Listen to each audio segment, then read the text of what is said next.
Army Public School. This video is for class 10th student and is also helpful for class 12 student. Today we are going to start the first lecture of web services. Everyone is using internet irrespective of their background. Nowadays it is very common that everyone is using internet, whether it be a very big businessman or it is a simple rickshaw wala. Everyone is using internet for uh, their means. That means they use according to their usability. The types of service available on the net are diverse as the internet interest of the people. Web services means the services offered by the World Wide Web. The World Wide Web, also known as web.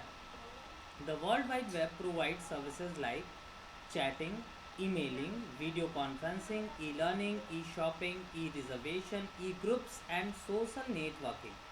These services may mean different things to different people, but in simple words, they are the way to communicate, and here the communication takes place between two electronic devices.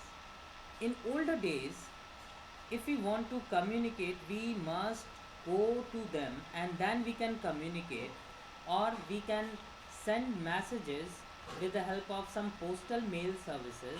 But now with the advancement of communication technology, we can do chatting, emailing, video conferencing, etc., which takes less time as compared to the older system. Now, when the two persons are talking to each other, we say that they are chatting. Likewise, when two computers exchange data and information, we say that two computers are e-chatting. जैसे दो लोग बात करते हैं तो कहते हैं ना कि ये चैट कर रहे हैं, वैसे अगर दो कंप्यूटर, दो मोबाइल फ़ोन डिवाइसेस के बीच में यही प्रक्रिया होती है तो इसको बोलते हैं ई चैटिंग और electronic chatting. They communicate with each other with the help of technology and programming standard used on the internet. Now, जो पहली चीज़ इसके अंदर आती है वो है email. Email stands for electronic mail. It is a short form of electronic mail. It is system of receiving, sending and storing electronic messages. An electronic message is text or a file prepared using software in computer and that travels through telephone line from one computer to another. Email has become a popular method of communication. Now email is preferred for personal and business communication as compared to letter sent by traditional post. पुराने समय में हम traditional post का use करके हम letter भेजते थे. आज के डेट में हम ईमेल करते हैं. ईमेल से देखो कई सारे फ़ायदे हैं. पहला जो सबसे बड़ा फ़ायदा है कि अगर हम एक ही मैसेज को 10 जगह या 20 जगह या 100 जगह भेजना चाहते हैं तो हमको केवल मैसेज टाइप करना है और उनका ईमेल आईडी देके हम उस मैसेज को भेज सकते हैं. दूसरी चीज़, जो ईमेल ट्रांसफरिंग होती है वो इंस्टेंटेनियस होती है. इंस्टेंटेनियस होती है मतलब मैंने मेल सेंड किया और तुरंत दूसरे के पास वो चीज़ रिसीव हो जाएगी. जो ट्रेडिशनल सिस्टम में बहुत ज़्यादा टाइम लेता था उसको हमने फ्रैक्शन ऑफ सेकेंड्स तक लिमिट कर लिया. The speed of electronic mail is very high. Now the question is how is email service used.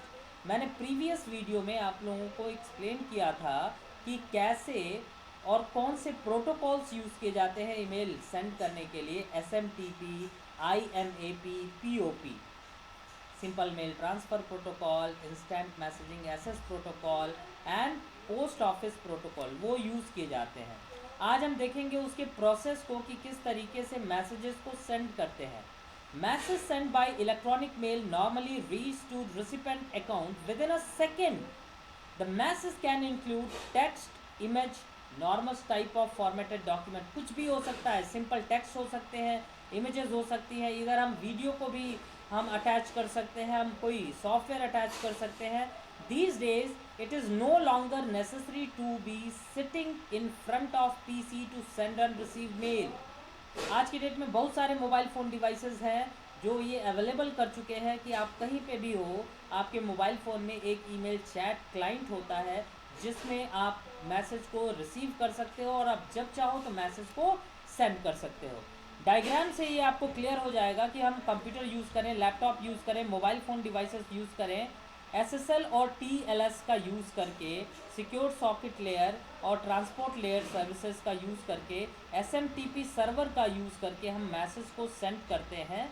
Message आगे जाता है एसएमटीपी सर्वर के पास, एसएमटीपी सर्वर उसको इनक्रिप्ट करता है, उस कनेक्शन को इनक्रिप्ट करता है, उसकी लॉगिंग करता है और फिर उसको आगे फॉरवर्ड करता है। ये जो एसएसएल है, सिक्योर सॉकेट लेयर है, इसका काम ये है कि जो मैसेज है उसकी सिक्योर डिलीवरी करना। इसके लिए यहाँ पे इनक्रिप्शन टेक्निक्स यूज़ की जाती हैं जिससे मैसेज को उस फॉर्म में चेंज कर दिया जाता है कि इन प्रोसेस जब मैसेज सेंडर से रिसीवर तक जा रहा है तो उसके बीच में उसको अगर कोई हैक भी कर ले या उसको गेट भी कर ले तो उसकी एक्चुअल मीनिंग को न समझ पाए और फिर वो जो मैसेज है वो डिलीवर होता है रिसिपेंट पे, या अगर लैपटॉप यूज़ कर रहे हैं, डेस्कटॉप यूज़ कर रहे हैं, मोबाइल फ़ोन यूज़ कर रहे हैं, पीडीए यूज़ कर रहे हैं, सीमलेस प्रोसेस है, वो आराम से डिलीवर हो जाता है डिवाइस के ओनर के पास। तो this is the schematic diagram of how email is transferred. Now when we want to send a message using email service, there are three important things that we have to keep in our mind. The first is the body of message. ये जो बड़ा सा box है ये demonstrate कर रहा है message की बॉडी को।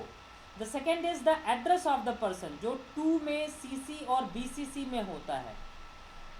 And the third is the field associated with the email जो सब्जेक्ट होती है और बाकी जो चीज़ें होती हैं वो तीसरी चीज़ होती है। तो देखो 2 CC और BCC हुआ, सब्जेक्ट हुआ और ये जो पूरा बॉक्स दिख रहा है ये उसकी बॉडी है।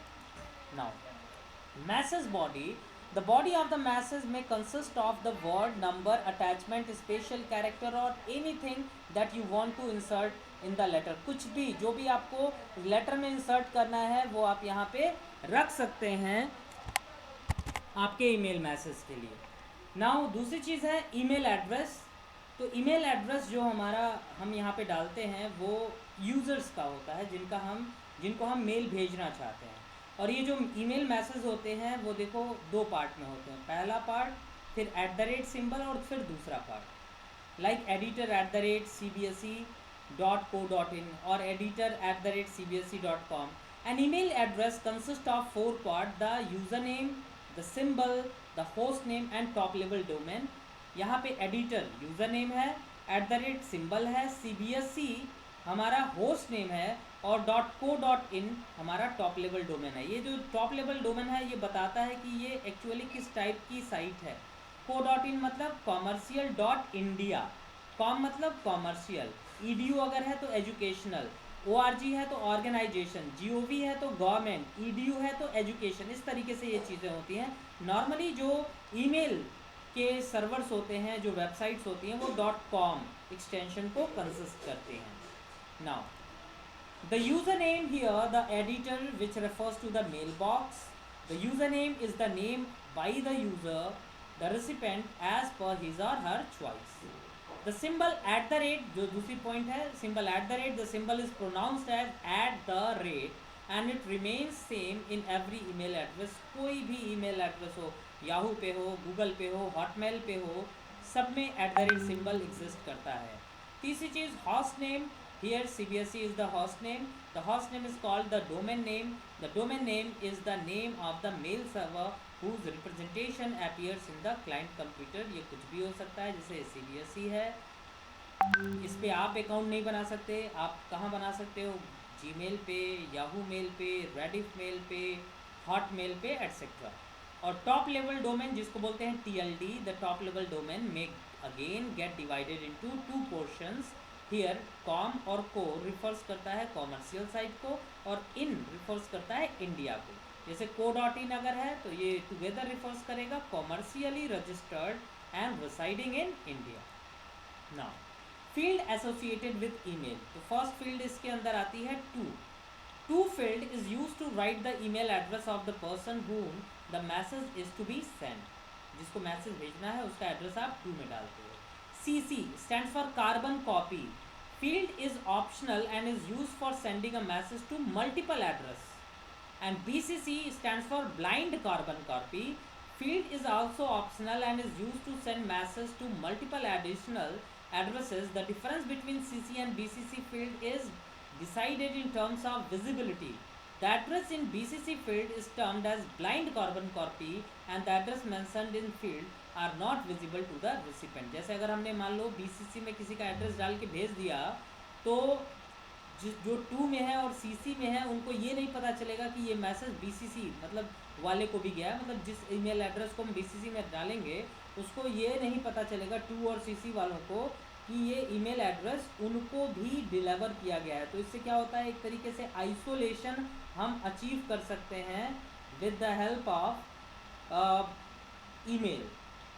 अगली चीज़ होती है सब्जेक्ट। अब देखो सब्जेक्ट क्या है, this field is use to mention the short title of what is included in the body. ये बेनिफिशियल होता है, जैसे अगर हम मैसेज कंपोज कर रहे हैं उसकी जो टाइटल होती है वो जब हम वहाँ जाती है तो उसके ईमेल बॉक्स में दिखता है, तो उसको देख के ये समझ सकता है कि इसके अंदर क्या कंटेंट होगा।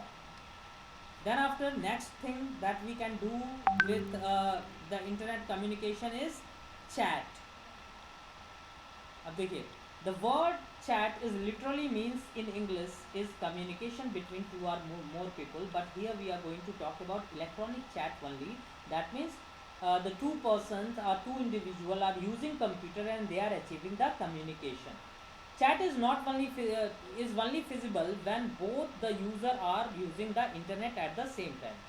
The communication occurs through typed text message usually.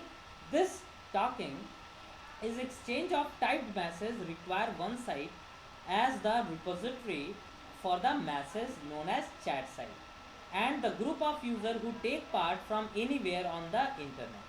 तो देखो यहाँ पे एक चैट साइट होती है जहाँ पे आप मैसेज पोस्ट करते हो और दोनों पर्सन जो चैट कर रहे हो वो उसी साइट को एक्सेस करते हो और फिर मैसेजेस को एक्सचेंज करते हो, जैसे फेसबुक चैट है, ये चैटिंग साइट है। The group chat can be ongoing or scheduled for a particular time and duration. Most chats are focused on particular topic of interest and some involve guest experts or famous people who talk to anyone joining the chat. Chat करने के लिए बहुत सारे application हैं, जैसे instant messaging apps हैं Windows के, Skype है, ICQ है, ये सारे के सारे चैटिंग के एग्जाम्पल्स हैं। Now next thing is video conferencing. I don't think कि किसी को पता नहीं होगा कि क्या वीडियो कॉन्फ्रेंसिंग है आज की डेट में। वीडियो कॉन्फ्रेंसिंग मतलब video communication, face to face communication among group of people. अब देखो यहाँ पे दो चीज़ें होती है, वीडियो कॉलिंग और video conferencing. The difference between video calling and video conferencing is in case of video calling only 2 persons are involved. And in case of video conferencing more than 2 persons are involved. The video conferencing is a conference between 2 or more people sitting at various remote locations around the world. They can talk to each other when they are connected to each other using internet, thus they are able to transmit both video and audio data. In video conferencing, several computer networks relay the information through the internet. Each of the end user has a camera known as webcam as well as microphone to capture the video data and the voice data in real time and then transmit it over the internet. Nowadays, in older time, first of all talk about older time, we use desktop computer, तो उस case में हमें एक webcam purchase करना होता था। आज की डेट में लैपटॉप अगर हम यूज़ करें उसमें कैमरा इनबिल्ट आता है। अगर हम मोबाइल फ़ोन यूज़ करें वीडियो कॉन्फ्रेंसिंग करने के लिए तो उसमें तो कैमरा और माइक्रोफोन इनबिल्ट आता है, तो हम आसानी से वीडियो कॉन्फ्रेंसिंग कर सकते हैं। इसके एग्जांपल्स की अगर हम बात करें तो फेसबुक का मैसेंजर ऐप या गूगल के कई सारे ऐप आज के डेट में आ गए, जैसे गूगल मीटिंग आ गया है, आपका गूगल टॉक है, आपका गूगल डुओ है या IMO है या व्हाट्सएप नॉर्मली एक चैटिंग एप्लीकेशन बना था, लेकिन आज की डेट में हम उसका भी यूज़ करके वीडियो कॉन्फ्रेंसिंग कर सकते हैं, तो वो भी एक एग्जांपल हो गया है आपके वीडियो कॉन्फ्रेंसिंग का। Now advantage of video conferencing, अगर हम बात करें वीडियो कॉन्फ्रेंसिंग के एडवांटेज की तो पहली चीज़ यहाँ पे आती है रिड्यूस ट्रैवलिंग कॉस्ट। पहले अगर मान लो एक एग्जांपल हम यहाँ पे कंसिडर करें कि हमको एक अपने फ्रेंड से बात करना है जो दिल्ली में कहीं है, तो हमें दिल्ली जाना पड़ेगा। और आज की डेट में तो लॉकडाउन चल रहा है तो हम दिल्ली जा भी नहीं सकते। अगर हमें पहले के टाइम की बात करें या खुलने के लॉकडाउन खुलने की बात करें तो हमें फिजिकली जाना पड़ेगा अगर उसे हमें फेस टू फेस कॉल करना है या बात करना है। लेकिन वीडियो कॉन्फ्रेंसिंग का यूज़ करके हम कहीं से भी किसी के साथ ईजिली कम्युनिकेट कर सकते हैं। बस हमें क्या चाहिए, हमें मोबाइल फ़ोन चाहिए या लैपटॉप चाहिए और एक इंटरनेट कनेक्शन चाहिए। So it reduce the travelling cost, हमें ट्रैवल करना ही नहीं पड़ता है। Second, increase productivity. तो the people meet in virtual world where the discussion takes place instantly without meeting each other and decision about a problem are thus made faster. This leads to increased productivity. And third one is going green. Since conferencing between people is possible even without traveling from one place to another, through video conferencing a lot of petrol or fuel are saved। और इससे हमारी greenery भी बढ़ रही है, ये environment friendly है। But there are some disadvantage too. पहला है technical issue.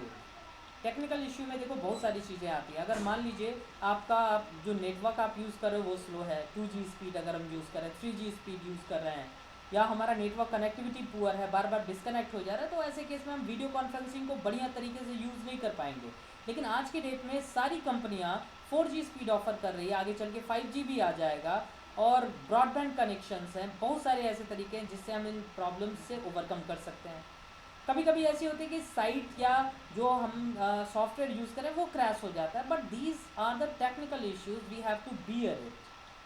Then after lack of personal contact, all type of discussion cannot be handled through video conferencing. Discussion between an employer and prospective employee or the assessment of a candidate is possible most time through the personal interview, that is face to face interaction.